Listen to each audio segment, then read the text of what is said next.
Welcome friends, आप सभी लोगों का स्वागत है। हम सभी लोग बात कर रहे थे अयस्कों के निष्कर्षण या मेटलर्जी वाले टॉपिक की, और उस टॉपिक में हम सभी लोगों ने जो टॉपिक अपने पिछले वीडियो में पढ़ा था उस टॉपिक का नाम था अयस्कों का सांद्रण।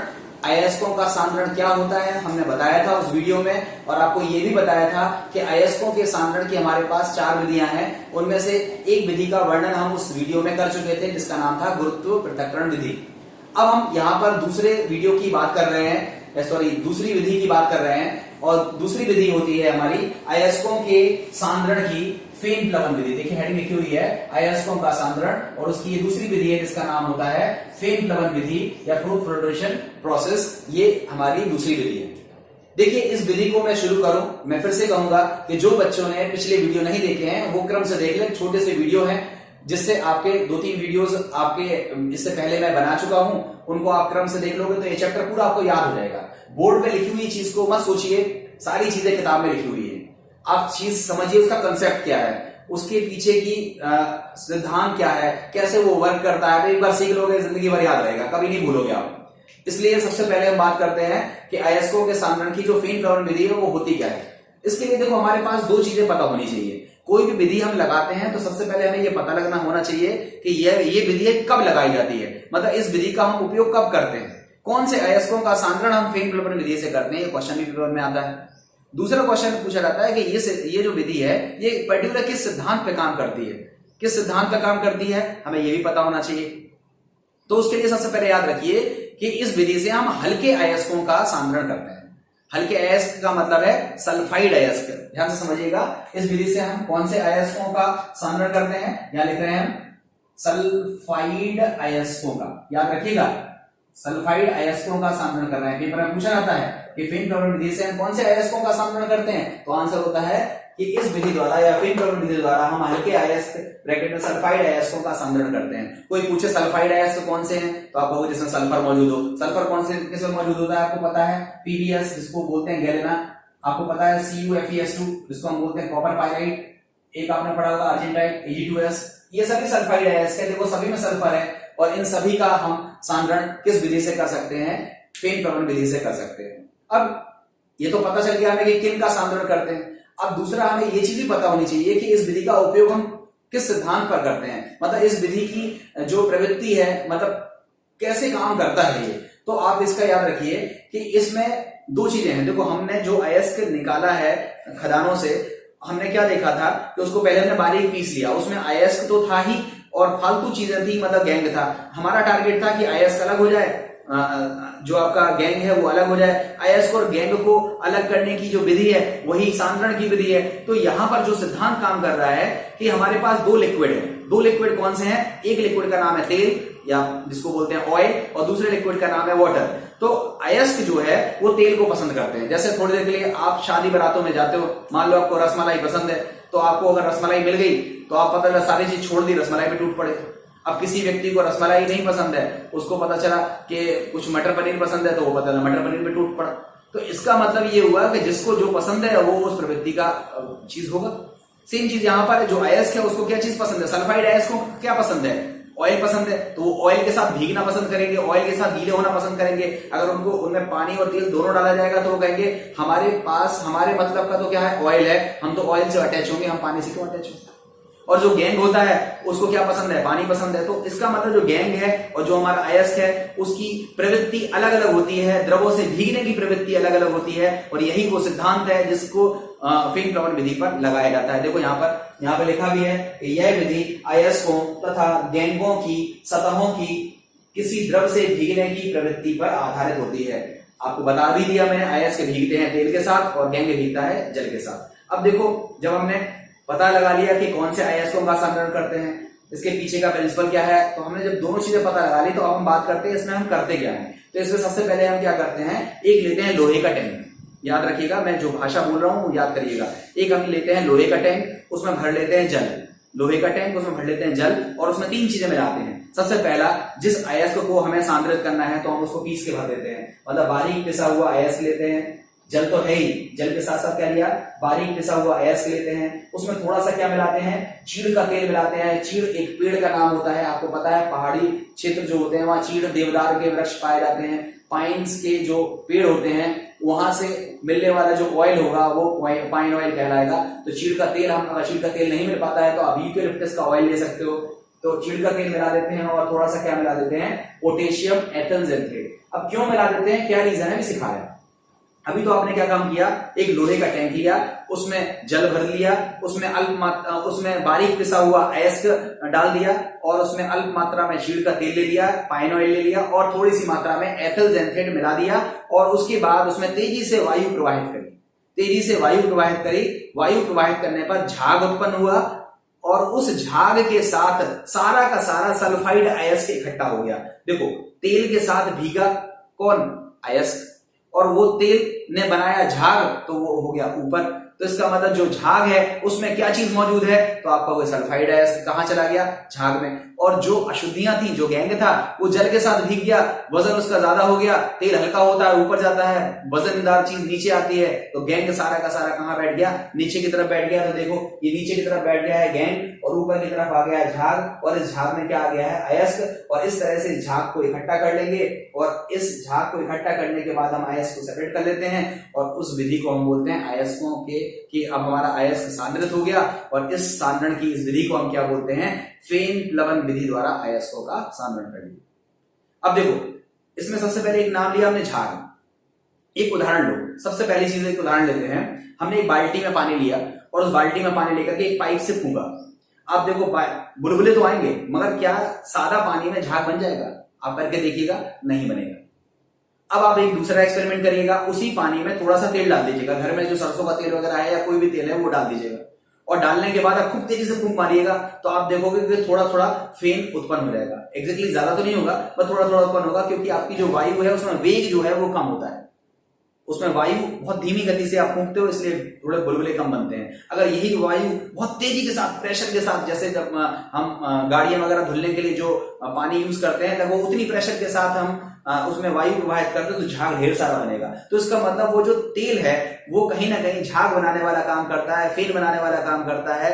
इसीलिए हम बोलते हैं कि फेनक का काम कौन करता है, चीड़ का तेल। आपसे पूछा जाता है कि फेन प्लवन विधि में फेनक का काम कौन करता है, तो याद रखिएगा चीड़ का तेल, मतलब जो फेन बनाए। अब वो फेन बना के करेगा क्या, तो आपको पता है फेन में तेल है और तेल से कौन जुड़ा हुआ है, सल्फाइड अयस्क, अयस्क जुड़ा हुआ है। अयस्क को जोड़ने के लिए, अयस्क जो है वो जुड़ता कैसे है, तो उसके लिए हम पहले क्या, छोटे छोटे क्रिस्प कण होते हैं, उन छोटे छोटे कणों पर कौन आ जाता है, अयस्क, और वो अयस्क फिर जाकर के किससे जुड़ जाता है, तेल से, और कहां चला जाता है, ऊपर। तो अयस्कों को जोड़ने का काम किसने किया, पोटेशियम एथिल जेनथेट ने किया। किसने किया, पोटेशियम एथिल जेनथेट ने किया। इसलिए उसको हम क्या बोलते हैं कि ये क्या है, संग्राहक है, ये कलेक्टर है। संग्राहक का काम कौन कर रहा है, पोटेशियम एथिल जेनथेट, और फेनक का काम कौन कर रहा है, चीड़ का तेल। और समस्त सल्फाइड अयस्क ऊपर की तरफ झाग में चला गया, गैंग नीचे की तरफ बैठ गया, झाग को इकट्ठा कर लिया और इस प्रकार हमें सांद्रित अयस्क की प्राप्ति हो गई। और इस सांद्रण की विधि को हम बोलते हैं अयस्कों के सांद्रण की फेन प्लवन विधि। मोस्ट इंपोर्टेंट है, बहुत पूछी जाती है।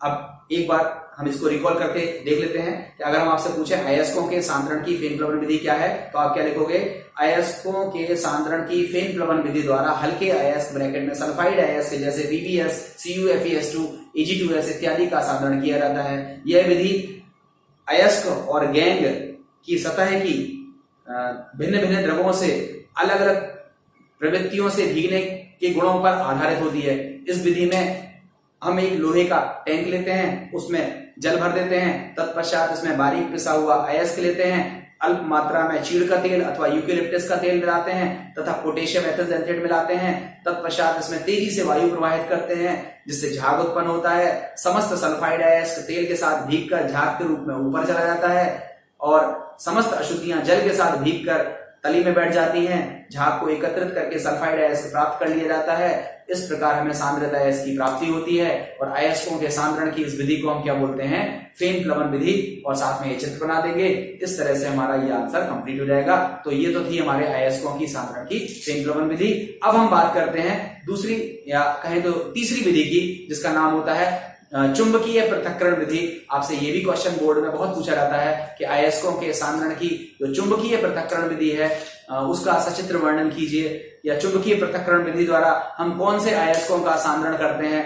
इन सब पर ऑब्जेक्टिव टाइप क्वेश्चंस खूब सारे बन जाते हैं, तो उस विधि को हम देख लेते हैं जिससे आपको वो विधि भी क्लियर हो जाए। तो आइए उस विधि को देखते हैं। देखिए हमारी तीसरी विधि है अयस्कों के सांद्रण की चुंबकीय पृथक्करण विधि, जिसको हम बोलते हैं मैग्नेटिक सेपरेशन मेथड। चुंबकीय पृथक्करण विधि देखो बहुत सिंपल विधि है, आप एक नॉर्मल सी चीज समझ लो। जैसे थोड़ी देर के लिए देखो फिर से बता दूं आपको, एक कुछ लोगों की आदत है कि उनका पहला काम रहता है कि पहले लिख लो लिख लो लिख लो। ऐसी सब चीज किताब में लिखी हुई है, हर चीज आपको किताब में लिखी हुई है। लिखने से पहले आप पहले समझिए, उसके बाद लिखिए। स्क्रीनशॉट लेकर के लिखना ही तो है, लिख लीजिएगा, बट पहले सुनिए, पहले समझिए आप इस चीज को कि चुंबकीय पृथक्करण विधि के लिए हम एक एग्जांपल लेते हैं। सपोज दैट थोड़ी देर के लिए हमने क्या काम किया कि चाय की पत्ती ली और उस चाय की पत्ती में हमने लोहे का बुरादा मिला दिया, मिक्स कर दिया। काले से रंग का था, जन्म लगी हुई थी, समझ में नहीं आ पा रहा था कि एग्जैक्टली कि लोहे का बुरादा कौन सा है, चाय की पत्ती कौन सी है। अब हमने कहा उसको अलग करना है, कैसे अलग करें, बता भी दिया कि चाय की पत्ती में लोहे का बुरादा मिला हुआ है, और फिर हमें उस चाय की पत्ती का यूज भी करना है, उपयोग भी करना है। तो हमें क्या करना, ये चुंबक लाए, चुंबक उस पत्ती के ऊपर रख दी, तो सारा का सारा बुरादा कहां चिपक गया, लोहे में, और जो बच गया वो क्या थी, चाय की पत्ती थी। तो इसका मतलब हमने लोहे से चुंबक से लोहे को आकर्षित कर लिया। कुछ वैसा ही हम यहां पर करने वाले हैं। ये जो चुंबकीय पृथक्करण विधि है, इसका उपयोग हम उन अयस्कों के सांद्रण के लिए करते हैं, उन अयस्कों के सांद्रण के लिए करते हैं जो खुद चुंबकीय प्रकृति के हों और उनमें जो अशुद्धियां हैं वो अचुंबकीय हों, चुंबकीय प्रवृत्ति न प्रदर्शित करती हों।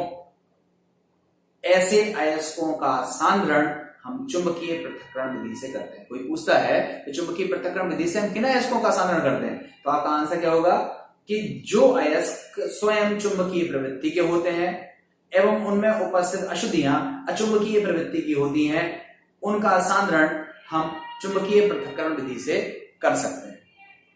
अब इस चुंबकीय पृथक्करण विधि में हम लोग करते क्या है, हमने एक मैग्नेटिक रोलर लिया। आप सभी लोगों ने देखो आटे की चक्की वगैरह देखी होगी, उसमें क्या होता है, रोलर्स रहते हैं, उस पर पट्टा लगा रहता है और वो पट्टा घूमता है जिससे वो घूमती है। तो वही चीज रोलर का मतलब घूमने वाला। तो ये हमने एक रोलर लिया, एक दूसरा रोलर लिया, ये दोनों चुंबक के बने हुए रोलर थे, इसके ऊपर हमने मोटा सा पट्टा बिछा दिया। देखो ये रोलर्स हैं, this is called magnetic roller, जिसको हम बोलते हैं चुंबकीय रोलर। इसके ऊपर ये ब्लैक कलर का जो स्ट्रिप है, ये एक पट्टा है, और उस पट्टे के ये नीले रंग के एरो जो दिखाए गए हैं वो घूमने की दिशा है, मतलब पट्टा ऐसा घूम रहा है, इस तरह से घूम रहा है। अब हमने यहां पर क्या डाल दिया, और या अयस्क डाल दिया, जो खुद कैसा है, चुंबकीय प्रवृत्ति का है, और अयस्क जो है वो हमने नीले रंग से दिखाया है, ब्लू कलर के पेन से दिखाया है, और जो इंप्योरिटी थी वो अचुंबकीय प्रवृत्ति की थी, इसलिए हमने रेड पेन से दिखाया है। अब जैसे ही ये पट्टा घूमेगा, ये अयस्क को अपने ऊपर रख करके आगे ले जाएगा, आगे ले जाएगा, आगे ले जाएगा। जैसे ही चुंबक के पास आएगा, अब ये नीचे गिरने वाला है। अगर मान लो दोनों ही चुंबकीय प्रवृत्ति के ना होते तो सबका सब एक जगह गिरता, मगर ये चुंबक का बना हुआ रोलर है, इसलिए जो चुंबकीय गुण होगा वो उससे चिपक जाएगा और आगे जाकर के छूटेगा।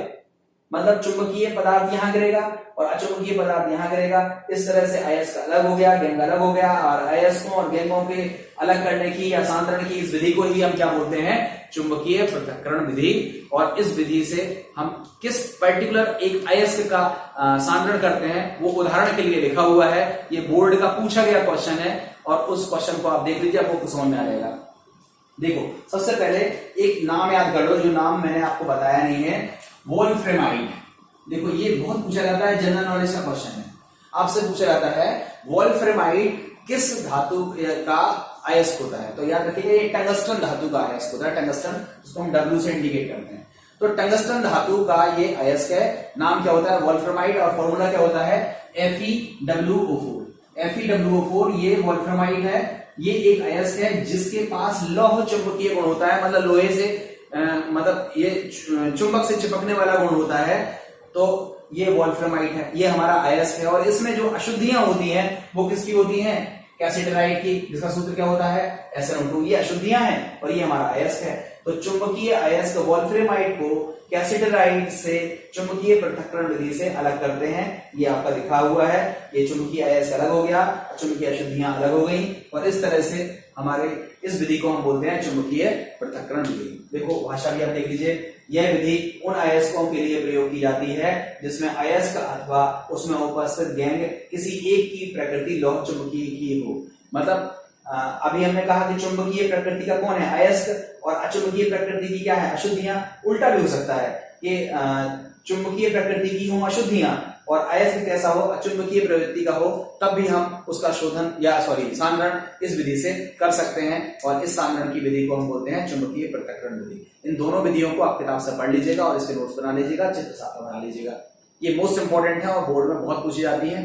अब हम इसके बाद एक लास्ट विधि की बात कर लेते हैं जिसका नाम होता है लीचिंग प्रोसेस, या जिसको हम बोलते हैं रासायनिक निछालन विधि या chemical leaching process. Chemical leaching process क्या है, उसमें हम क्या करते हैं, उसके लिए